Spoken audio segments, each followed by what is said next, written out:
সরকারি উদ্যোগে প্রথমবার টাইফয়েড টিকা পেয়ে খুশি শিশু, স্বস্তিতে অভিভাবকরা। রোববার সকালে শুরু হওয়া মাসব্যাপী ক্যাম্পেইনে ৯ মাস থেকে ১৫ বছর পর্যন্ত বয়সী ৫ কোটি শিশুকে বিনামূল্যে টিকা দেয়া হচ্ছে। টিকা নিশ্চিতে প্রতিটি ওয়ার্ডে কাজ করছেন স্বাস্থ্যকর্মীরা। এই টিকা একবার নিলে যথেষ্ট সুরক্ষা মিলবে বলছেন চিকিৎসকরা।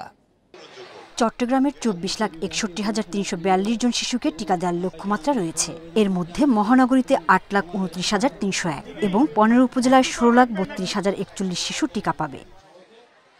টিকাদানের এই পরিকল্পনা অত্যন্ত ব্যাপক।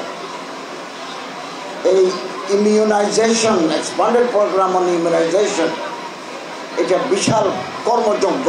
রাজশাহীর পবায় সিলিন্দা সরকারি প্রাথমিক বিদ্যালয়ে টিকাদানের উদ্বোধন করেন জেলা প্রশাসক। চাঁপাইনবাবগঞ্জে ৫ লাখ শিশু কিশোরকে দেওয়া হবে টাইফয়েডের টিকা।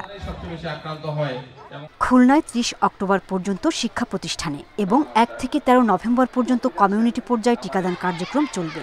বাগেরহাট, নড়াইল, মেহেরপুরে কার্যক্রম সফল করতে মাঠে স্বাস্থ্য সহকারী ও স্বেচ্ছাসেবীরা। ভালো লাগছে এখানে এসে। আমি টিকা দেওয়ার জন্য এখানে খেয়ে আসছি। প্রশংসনীয় এই জন্যই, অনেক গরিব আছে, যারা আছে দরিদ্র তাদের পক্ষে কিনে টিকা দেওয়া সম্ভব না। রংপুরের ৮.৫ লাখ শিশুকে টিকা দেওয়া হবে। নিবন্ধিত ও অনিবন্ধিত সব শিশুই টিকা পাবে জানিয়েছে সিটি কর্পোরেশন। বিগত কয়েকদিন থেকেই আমরা মাইকিং করছি এবং ব্যক্তিগতভাবে আমি নিজেও বিভিন্ন জায়গায় বলছি। আমার প্রধান স্বাস্থ্য কর্মকর্তা সহ তার টিম এই বিষয়ে কাজ করছে। বলা যায় ব্যাপক প্রচারণা আমরা চালাচ্ছি।